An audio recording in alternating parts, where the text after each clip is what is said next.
Everyone, I hope आप सभी लोग बहुत अच्छे होंगे और उतने ही अच्छे तरीकों से आप सभी लोगों की पढ़ाई चल रही होगी। तो इस वीडियो में हम लोग देखने वाले पीएम यशस्वी के एग्जाम के लिए मॉडल पेपर क्लास 9th वाले, अभी जो क्लास 9th में पढ़ रहे हैं उनके लिए हम मैथ्स की क्वेश्चंस देखने वाले कि आखिर किस टाइप के क्वेश्चंस आते हैं। प्रीवियस ईयर के क्वेश्चंस के एनालिसिस के बाद इस बार जो है किस टाइप के क्वेश्चंस आपको पूछा जा सकता है, किस किस टॉपिक से, उसको कंप्लीट देखने वाले। तो इसमें हम मिनिमम चैप्टर मींस 2 ही चैप्टर का देखने वाले, जिससे आपको आइडिया बना लेना है, आइडिया ले लेना है कि किस टाइप से क्वेश्चंस पूछा जाता है। इनमें से कुछ क्वेश्चन जो आपके प्रीवियस ईयर में भी पूछा गया है। तो देखो फर्स्ट क्वेश्चन हम जो पिकअप कर रहे हैं कहाँ से, रेशनल नंबर से। ये पूरा एनसीईआरटी पैटर्न पर है, तो एनसीईआरटी बुक आप लोग जरूर फॉलो कीजिए। पीडीएफ आपको मिल जाएगा प्ले स्टोर से, आप एनसीईआरटी बुक लिखेंगे तो मिल जाएगा। ठीक है, हम रेशनल नंबर से देख रहे हैं इस चैप्टर से जो भी क्वेश्चन किस किस टाइप से पूछा जा सकता है उनको।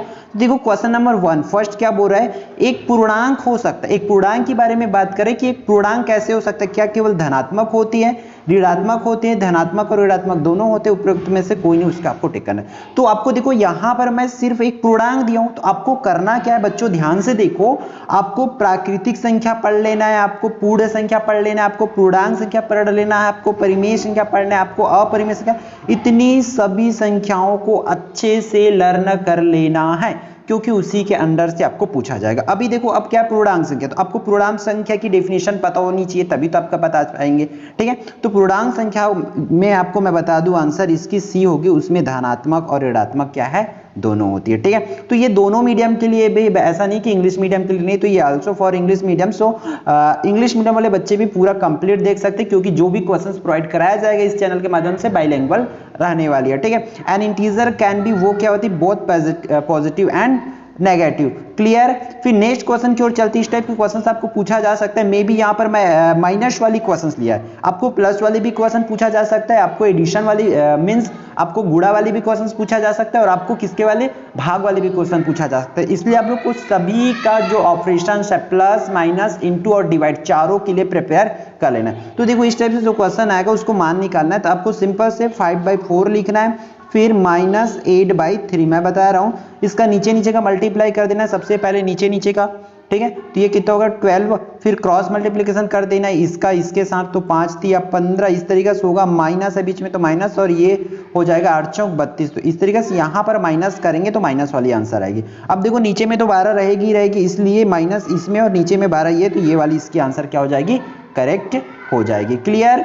फिर अभी तक अगर आप लोग चैनल को सब्सक्राइब नहीं किया हमारे एकलव्य आरपीएस चैनल को, तो कर ले, क्योंकि आपकी जो पीएम यशस्वी इंट्रेंस एग्जाम की पूरी जर्नी इस चैनल के माध्यम से आपका कंप्लीट होने वाला है। आपकी तैयारी पूरा कराने की हमारा कोशिश रहेगा और सब्जेक्ट की, तो आप लोग इसलिए चैनल को सब्सक्राइब करके रखें और वीडियो को जितना ज्यादा हो सके शेयर करके रखें, ताकि हम भी आपके लिए अच्छे से मोटिवेट होकर के लगातार कंटिन्यू जो है मेहनत कर पाए। ठीक है, तो फिर इंग्लिश मीडियम वाले लोग भी यहाँ से देख सकते हैं। फिर नेक्स्ट क्वेश्चन इस टाइप से, देखो इसमें साहचर्य नियम पर लागू होती है। तो आप लोग जितने भी नियम है आपके रेशनल नंबर्स में, ठीक है, आप बुक देखेंगे तो पूरे रूल्स जो है आपको मिल जाएगा, तो उसमें देखना है साहचर्य नियम किस किस पर लागू होता है ये आपको बताना है। तो जोड़ और घटाव पर, गुणा एवं भाग पर, जोड़ एवं गुणा पर, घटाव एवं विभाजन पर, इसको आपको करना है। तो इसकी आंसर, करेक्ट आंसर जो हो जाएगी क्या होगी, सी होगी, जोड़ और गुणा पर। क्लियर है। कुछ चीजें जो है आपको इस टाइप से रूल्स को करना पड़ेगा, कुछ चीजें बना के देखना पड़ेगा, इसलिए अब दोनों पॉइंट ऑफ व्यू से करेंगे। कुछ क्वेश्चंस याद करने वाले बेसिस पे होगा और कुछ क्वेश्चन जो सॉल्व करने वाले बेसिस पे होंगे, मैथ्स की क्वेश्चन। अब देखो यहाँ पर परिमेय संख्याओं की योगात्मक पहचान होती है। योगात्मक पहचान, इसका मतलब देखो परिमेय संख्या में ऐसा कौन सी नंबर्स को हम जोड़े तो उसमें कोई चेंजेस नहीं होती है। तो अगर हम 0 को, यहाँ पर 0 इसकी आंसर है, अगर ऐसा 5 + 0 कर दो तो 5 का 5 ही रहेगा, तो इसी को क्या कहा जाता है, परिमेय संख्याओं की योगात्मक पहचान कहा जाता है। क्लियर। ठीक है। फिर इंग्लिश मीडियम वाले बच्चे यहाँ से रिफर कर सकते हैं, the additive identity of rational number is 0, इसकी करेक्ट आंसर हो जाएगी। क्लियर।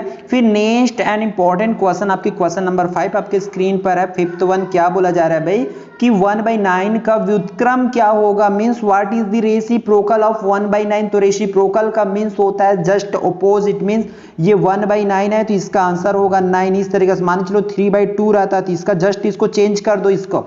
ठीक है, अंश और हर को बला दो ऊपर चला जाएगा, 3 नीचे आ जाएगा, यही इसकी आंसर होती है। क्लियर है, ये रेसिप्रोकल की फॉर्मूला होती है।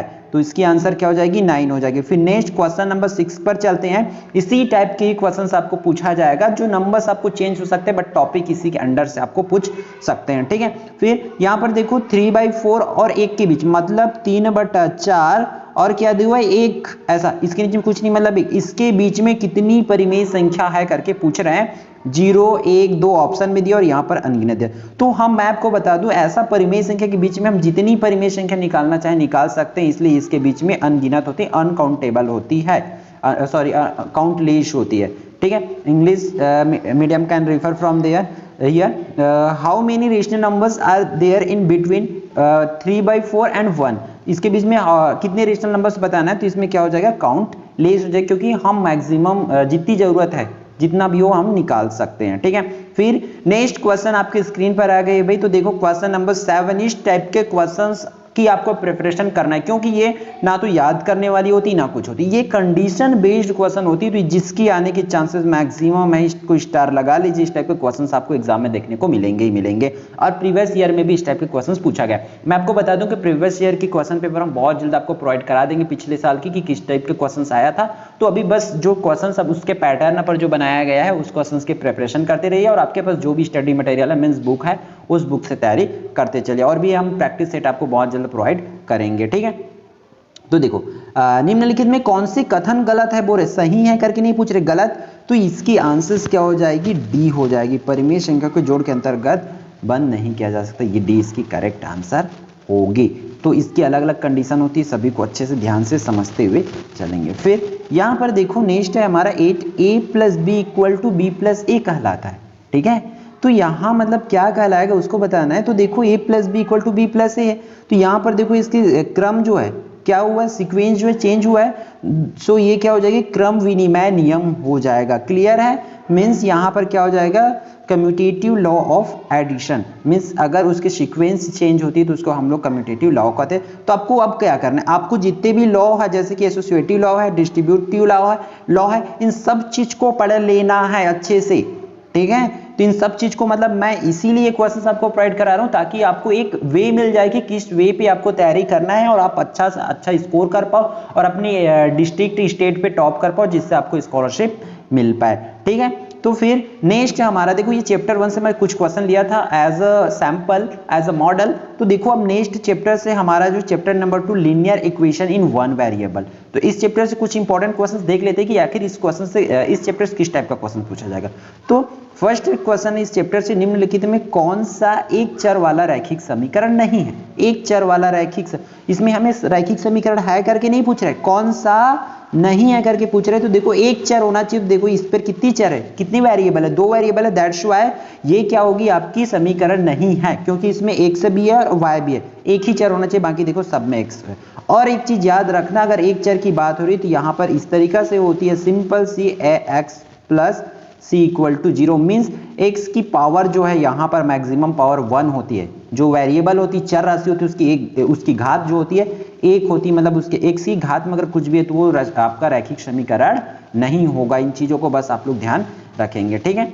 फिर इसमें which of the following is not a linear equation, तो लीनियर इक्वेशन वही इक्वेशन होते हैं जिसमें हाईएस्ट पावर, किसी भी वेरिएबल की हाईएस्ट पावर 2 नहीं होती, सॉरी 1 होती है, हाईएस्ट पावर 1 होती है, वही होती है। और 1 वेरिएबल होना चाहिए, बट इसमें 2 वेरिएबल, इसलिए ये वाली जो है आपका करेक्ट आंसर हो जाएगा, मतलब ये आपका लीनियर इक्वेशन नहीं है, ठीक है। फिर नेक्स्ट क्वेश्चन की ओर चलती है। इस तरीके से आपको क्वेश्चन सॉल्व करने के लिए भी पूछा जा सकता है, तो क्वेश्चन सॉल्व करना बहुत आसान है। अभी हम आपको जब क्लासेस इसकी स्टार्ट होगी मे बी 10 अगस्त से 10 अगस्त से हो सकता है, ठीक है, =7 ऐसा, तो उसमें हम पूरा आपको डिटेल बताएंगे 1 by 1 कि आपको किस तरीके से करना है। तो यहाँ पर देखो 2x = 7, यहाँ पर -3 को भेजेंगे तो +3 बन के आएगा इस तरीके से, तो 2x = 10 इस तरीके से हो जाएगा।